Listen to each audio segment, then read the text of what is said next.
የተወደዳችሁ የቪቫ ስፖርት ቻናላችን ተመልካቾች በዛሬው ዕለት ሊያመልጣችሁ የማይገባ በስፖርቱ ዓለም ታላቅ መነጋገሪያ የሆኑ እጅግ አስገራሚና ድራማዊ እውነቶችን በሰፊው ይዘንላችሁ ቀርበናል። የእግር ኳስ ዓለምን እያነዋወዙ ያሉ የዝውውር ሚስጥሮች፣ በአውሮፓ ታላላቅ ክለቦች ጀርባ እየተሰሩ ያሉ ስውር ድርድሮችና በዓለም ዋንጫው መድረክ ያልተጠበቁ ታሪካዊ ሽንፈቶች በዛሬው መሰናዷችን ተካተዋል።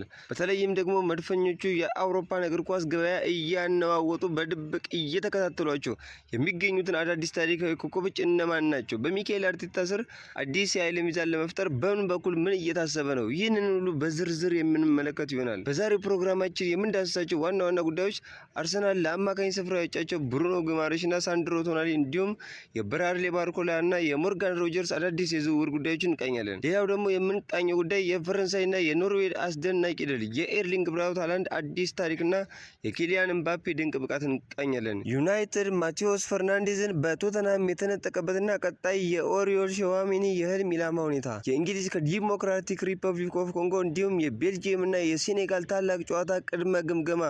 ይህንን ቪዲዮ ከመጀመራችን በፊት ላይክ በማድረግ እንድትጀምሩት ስንል እናሳስባለን። የእናንተ አንድ ላይክ በእጅጉ ያገዘናል። ቪዲዮቻችንን በሰፊው እንዲደረሱና ተደራሽነታችን ከፍ እንዲል ትልቅ እገዛ ያደርጋል። እስከ ጨዋታው ፍጻሜ ድረስ አብራችሁን በመቆየት ሙሉ መረጃው እንድትከታተሉ በአክብሮት እንጋብዛለን። ከኛ ጋር ዝለቁ። አሁን በቀጥታ ወደ መጀመሪያውና ትልቁ አጀንዳችን እንሻገራለን። ወደ ሰሜን ለንደን ኃያል ክለብ አርሰናል ቤት።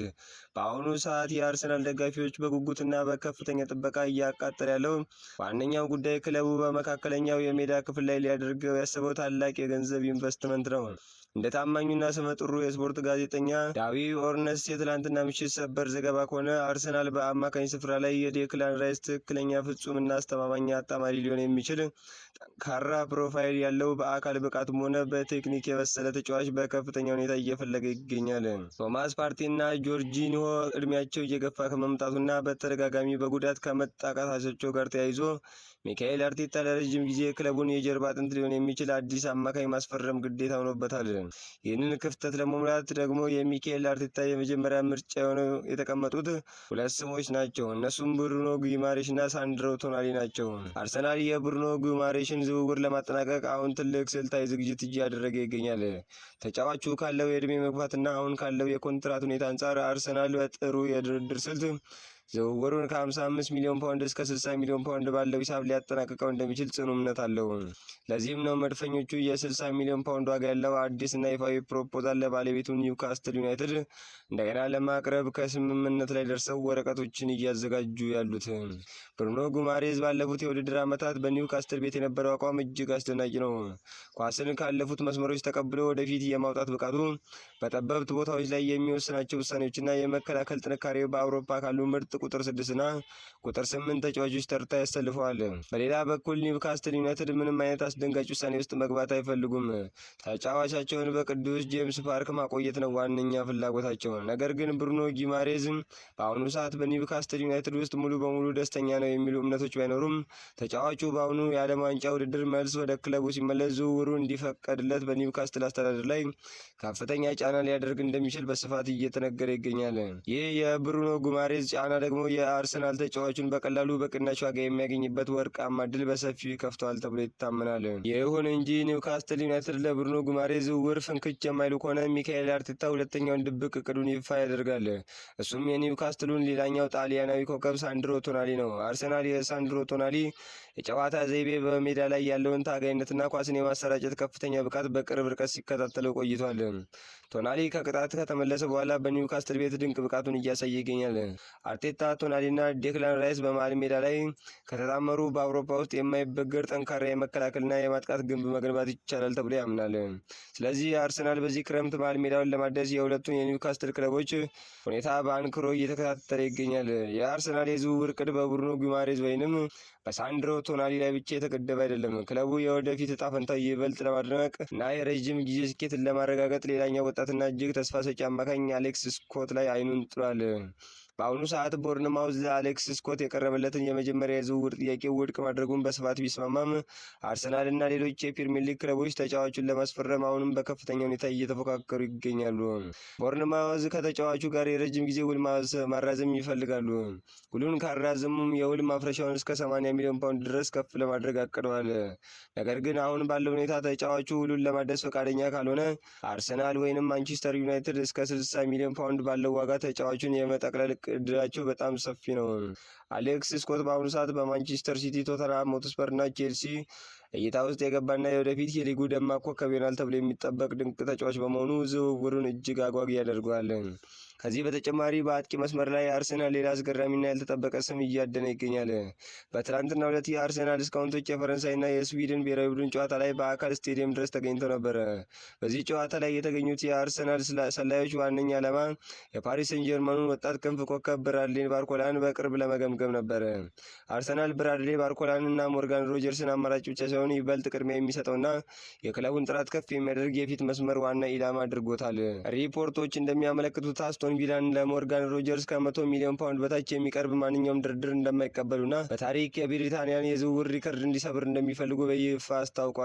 አርሰናል ለሞርጋን ሮጀርስ ያንን ያህል እብደት የተሞላበት ግዙፍ ገንዘብ የመክፈል ምንም አይነት ፍላጎት ስለሌለው አሁን ሙሉ ትኩረቱና የዲፕሎማሲ ስራውን ወደ ብራድሌ ባርኮላ አዙሮ በቅርብ እየተከታተለው ይገኛል። ይሁን እንጂ ፓሪስ ሴን ጀርመን ተጫዋቹን በቀላሉ ለመልቀቅ ፈቃደኛ አለመሆኑና ጠንካራ ተደራዳሪ ሆኖ እንደሚቀርብ ይጠበቃል። በመጨረሻም በአርሰናል ቤት የግብ ጠባቂ ክፍተት ለመሙላት የፈረንሳዩ ሌንስ ክለብ ግብ ጠባቂ የሆነው ኤሊያን መሊየርን በቅርብ እየተከታተሉ ይገኛሉ። ይህ ዝውውር የሚፈጸመው ኬፓ አሪዛባላጋ ክለቡን የሚለቅ ከሆነ ለእሱ ተስማሚ ምትክ እንዲሆን ታስቦ ነው። እንዲሁም ሌላኛው ትልቅ ዜና የቀድሞ የአርሰናል ተጫዋች ፍሎሪያን ባሎገን በአሁኑ ሰዓት በፈረንሳዩ ሞናኮ ቤት እያሳየ ያለው አስገራሚ ብቃት በዓለም ዋንጫው ላይ የቼልሲና የቶተንሃም ትኩረት ውስጥ ጥሎታል።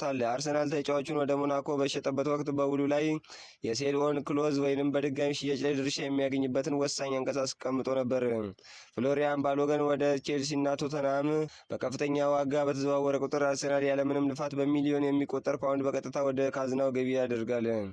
ይህ የገንዘብ ምንጭ ደግሞ መድፈኞቹ ለብሩኖ ጉማሬሽ ወይም ለአሌክስ ስኮት ዝውውር የሚሆን ተጨማሪ የገንዘብ አቅም እንዲያገኙ ትልቅ እገዛ ያደርጋል።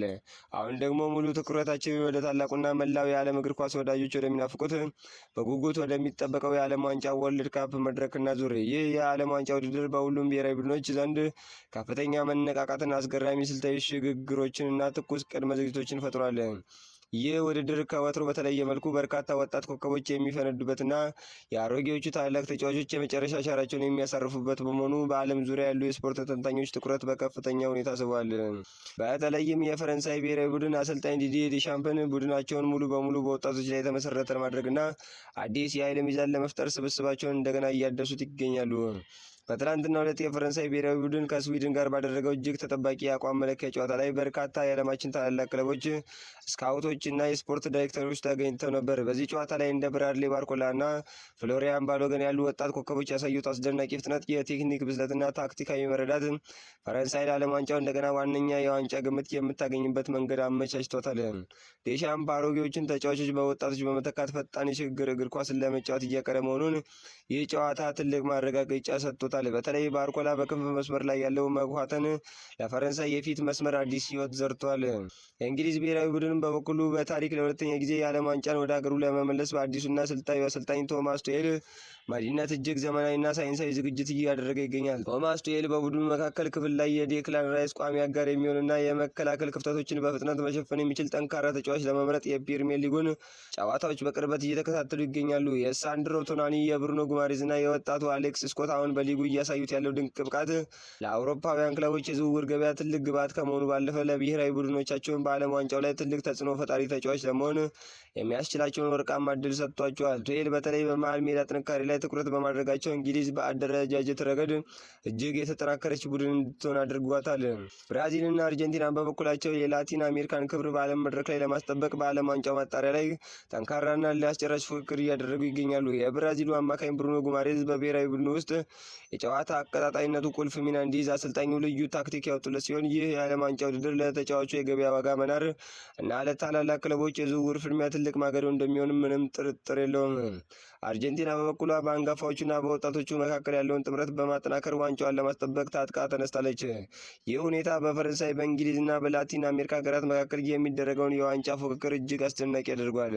የተወደዳችሁ የቪቫ ስፖርት ተመልካቾች የዓለም ዋንጫ ትንታኔያችንን ይበልጥ ወደ ጠለቀና ወደማይታወቁ ሚስጥራዊ ታክቲኮች ይዘንላችሁ እንሻገራለን። በአሁኑ ሰዓት በዓለም ዋንጫ መድረክ ላይ የአሰልጣኞች የታክቲክ ጦርነት እጅግ አይቀሬና የበረታ ሆኗል። እያንዳንዱ ብሔራዊ ቡድን የወርቅ ዋንጫውን ወደ ሀገሩ ለመውሰድ ሲል የቴክኖሎጂ የሳይንስና የልዩ ስልጠና ዘዴዎች እየተጠቀመ ይገኛል። የጀርመን ብሔራዊ ቡድንን ስንመለከት ወጣቱ ታክቲሻን ጁሊያን ናግልስማን ቡድኑን ሙሉ በሙሉ ወደ ዲጂታል ማሽንነት ቀይሮታል። ናግልስማን በስልጠና ሜዳ ላይ ግዙፍ የቪዲዮ ስክሪኖችን በመጠቀም ተጫዋቾቹ በሚሮጡበት ቅጽበታዊ ታክቲካዊ ስህተቶቻቸውን በቀጥታ እያሳየ እንዲያስተካክሉ እያደረገ ይገኛል። ጀርመኖች በጃማል ሙሲያላ እና በፍሎሪያን ቪርትዝ አስደናቂ ጥምረት ላይ ተመስርተው የመሃል ሜዳውን ቁጥጥር ሙሉ በሙሉ በእጃቸው ለማድረግ አቅደዋል። ይህ የሁለቱ ወጣቶች ኮከቦች ፈጣን አስተሳሰብና የኳስ ቁጥጥር ስልት በማንኛውም የመከላከል መስመር ውስጥ ሰርጎ ለመግባት የሚያስችል በመሆኑ የጀርመን ብሔራዊ ቡድን በዚህ በዓለም ዋንጫ ላይ እጅግ አስፈሪ ያደርገዋል። ወደ ስፔን ብሔራዊ ቡድን ስናመራ ደግሞ በአውሮፓ መድረክ ላይ ያሳዩትን የበላይነት አሁን ወደ ዓለም መድረክ ለመድገም ሙሉ ዝግጅታቸውን አጠናቋል። አሰልጣኙ የላሚን ያማል እና የኒኮ ዊሊያምስን ፍጥነትና ድንቅ የማታለል ብቃት በመጠቀም የተጋጣሚን ተከላካዮች መስመር ለማፈራረስ ነው ታክቲክ የቀረጹት። ስፔን የቀድሞውን የሰልችቶ ማለፍ ጨዋታ በመተው አሁን በቀጥታና በፍጥነት ወደ ግብ በሚደረጉ ጥቃቶች ላይ ትኩረት ማድረጓ ቡድኑን ይበልጥ ውጤታማና ሊተነበይ የማይችል አድርጎታል። መሀል ሜዳ ላይ ያለው ሮድሪ የቡድኑን ሚዛን በመጠበቅ ረገድ ትልቁን ድርሻ ይወስዳል። የጣሊያን ብሔራዊ ቡድን በበኩሉ በሉቺያኖ ስፓሌቲ መሪነት ያንን ታሪካዊና ጠንካራ የጣሊያን የመከላከል ፍልስፍና ከዘመናዊ የከፍተኛ ጫና ስልት ጋር አዋህዶ ይዞ መጥቷል። በትላንትናው ዕለት ጣሊያኖች ካደረጉት ዝግ ጨዋታዎች መረዳት የቻለው ስፓሌቲ 3-4-2-1 የተሰኘውን የታክቲክ በመጠቀም መሃል ሜዳውንና የኋላ ክፍሉን ሙሉ በሙሉ ለማሸግ ማቀዱን ነው። በተለይ የኒውካስትሉ ሳንድሮ ቶናሊ በቅጣት መልስ በብሔራዊ ቡድን ውስጥ እያሳየ ያለው የአካል ብቃት ጥንካሬና የመሪነት ሚና ጣሊያንን በዓለም ዋንጫው ላይ ማንም በቀላሉ የማይበግራት ጠንካራ ቡድን ያደርጋታል። ቶናኒ በመሃል ሜዳ ላይ ኳስን እየቀማ ወደፊት የሚያሰራጭበት ፍጥረት የጣሊያን ዋነኛው የጥቃት መነሻ ሆኗል። ከአፍሪካ አህጉር ደግሞ የሞሮኮ ብሔራዊ ቡድን ባለፈው የዓለም ዋንጫ ያሳየውን ታምር ለመድገም አዲስ ስትራቴጂ ነድፏል። እንደ አሸራፊ ሀኪሚና ብራሂም ዲያዝ ያሉ ኮከቦች የያዘው የሞሮኮ ስብስብ አሁን በታክቲክ ረገድ ይበልጥ የበሰለ ሆኗል። በሌላ በኩል ሴኔጋል በአካላዊ ጥንካሬና በፈጣን ሽግግር ላይ የተመሰረተው ጨዋታዋን ይዛ በመምጣቷ የአውሮፓና የላቲን አሜሪካ ሀገራት የአፍሪካን ኃያላን በቀላሉ እንደማይመለከቷቸው ትልቅ ማሳያ ሆኗል። የተወደዳችሁ የቪቫ ስፖርት ተመልካቾች አሁን ደግሞ በቀጥታ ከዓለም ዋንጫው ስልታዊ ትንታኔ ወጥተን ወደ ምዕራብ ለንደኑ ስታንፎርድ ብሪጅ እንሻገራለን። በቼልሲ ቤት ሌላ አዲስ አስደንጋጭ ዝውውርና የአሰልጣኝ ለውጥ ማዕበል እየተነፈሰ ይገኛል። የቼልሲው ባለቤት ቶድ ቦህሊ እና የክለቡ ስፖርቲንግ ዳይሬክተሮች በክለቡ የውጤት መዋዠቅ ምክንያት አዲስና ደፋር ውሳኔ ላይ ደርሰዋል። ክለቡ የቀድሞውን የባርሴሎና አሰልጣኝ ቻቪ ሄርናንዴዝን ወደ ለንደን ለማምጣት ምስጢራዊ የሆኑ ድርድሮችን መጀመሩ በአውሮፓ ስፖርት ሚዲያዎች ተረጋግጧል። ቻቪ ባርሴሎናን ከለቀቀ በኋላ በአሁኑ ሰዓት ያለምንም ክለብ የተቀመጠ ሲሆን የእንግሊዝ ፕሪሚየር ሊግን የመምራትና የራሱን ጨዋታ ፍልስፍና በለንደን መሬት ላይ የመተግበር ከፍተኛ ጉጉት አለው። የቼልሲ ቦርድ አባላት የቻቪን የቲኪ ታካ የጨዋታ ስልትና ወጣት ተጫዋቾችን የማሳደግና የማብቃት ብቃት በከፍተኛ ሁኔታ ያደንቃሉ። ቻቪ ወደ ስታንፎርድ ብሪጅ የሚመጣ ከሆነ በክለቡ ውስጥ ትልቅ የአወቃቀር ለውጥ እንደሚያደርግ ይጠበቃል። በተጫዋቾች የዝውውር ረገድ ቼልሲ አሁንም በዓለም እግር ኳስ ገበያ ላይ ትልቅ ተዋናይ ሆኖ ቀጥሏል። ሰማያዊዎቹ የፖርቶን ወጣትና ድንቅ ግብ ጠባቂ ዲዮጎ ኮስታን ለማስፈረም ይፋዊ ጥያቄ ቀርቧል። ቼልሲ አሁን ባለው የግብ ጠባቂ መስመር ላይ ሙሉ እምነት ማሳደር ባለመቻሉ የዲያጎ ኮስታን የ75 ሚሊዮን ዩሮ የውል ማፍረሻ ከፍለው ወደ ለንደን ለማምጣት ከካታላኑ ወኪል ጋር ንግግር ጀምሯል። ከዚህ በተጨማሪ ቼልሲ ከአርሰናል ጋር በፈረንሳይ ወጣት አማካኝ አሌክስ ስኮት በዝውውር ላይ ፊት ለፊት ተጋጭቷል። ቦርንማውዝ አሌክስ ስኮት የ80 ሚሊዮን ፓውንድ የዋጋ ማሻሻያ እያደረገ ቢሆንም ቼልሲ ወጣት ኮከቦችን የመሰብሰብ ስትራቴጂ አካል አድርጎ ለአሌክስ ስኮት የ65 ሚሊዮን ፓውንድ የዝውውር ሂሳብ አዘጋጅቶ ለመደራደር ቆርጦ ተነስቷል። ይህ በእንዲህ እንዳለ የቼልሲው ፈጣን አጥቂ ክሪስቶፈር ንኩንኩ በክለብ ውስጥ በቋሚነት የመሰለፍ ዕድል በማጣቱ ደስተኛ እንዳልሆነና በክረምቱ የዝውውር መስኮት ክለቡን ሙሉ በሙሉ ለመልቀቅ ለወኪሎቹ ጥብቅ ትዕዛዝ መስጠቱ ታውቋል። ተጫዋቹን ለማስፈረም የፈረንሳዩ ኃያል ፓሪስ ሴን ጀርሜን ዝግጁ ሆኖ እየጠበቀ ይገኛል።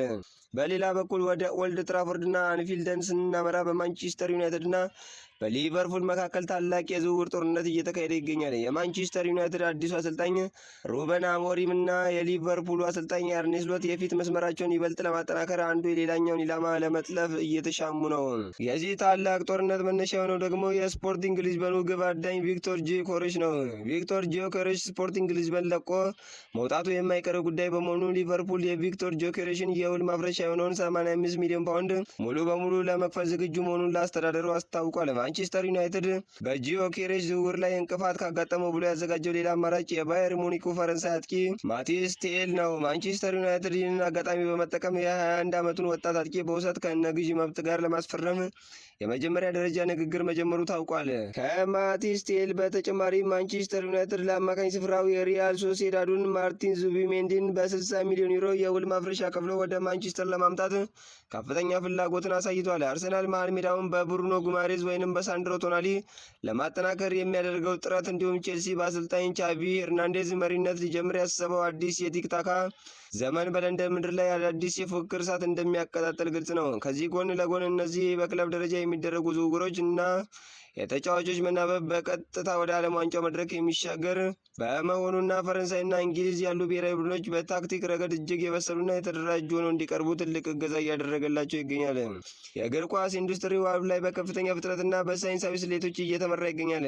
አሰልጣኞች ከሜዳ ውጭ የሚያደርጓቸው የቲክታክ ስራዎች ላይ እና ቦርዶች በዝውውር ገበያው ላይ የሚወስኗቸው ውሳኔዎች የአንድን ክለብ ወይንም የሀገር የብዙ ዓመታት የበላይነት የሚወስኑበት ወርቃማ ምዕራፍ ላይ ደርሰናል። አሁን ደግሞ ተራውን ለእናንተ እንተዋለን። በቪዲዮ ላይ ያላችሁን ማንኛውንም አይነት አስተያየት ከታች ባለው ኮሜንት መስጫ ላይ በሰፊው ይጻፉልን። አርሰናል ለመሃል ሜዳው ማንን ቢያስፈርም ይሻላል? ብሩኖ ጉማሬሽን ወይንስ ሳንድሮ ቶናሊን? ቼልሲ በአሰልጣኝ ቻቪ መሪነት የቀድሞ ስሙን መመለስ ይችላል? ለዘንድሮ የዓለም ዋንጫ የእናንተ ቅድሚያ ግምት የሚሰጠው ሀገር የትኛ ነው? ቪዲዮውን አሁኑኑ ላይክ ማድረግና ለጓደኞቻችሁ በየማህበራዊ ሚዲያ ግሩፖች ማጋራት እንዳትረሱ። ለቻናላችን አዲስ ከሆናችሁ ሰብስክራይብ በማድረግና የደወል ምልክቷን በመጫን ሁልጊዜ የምንጭናቸውን ትኩስ ሰፊና እውነተኛ መረጃዎችን በፍጥነት እንዲደርሷችሁ አድርጉ። በሌላ አዲስ ማራኪና አስደናቂ ቪዲዮ በድጋሚ እስከምንገናኝ ድረስ ሙሉ ጤንነት፣ ስኬትና ሰላም ለእናንተ ይሁን።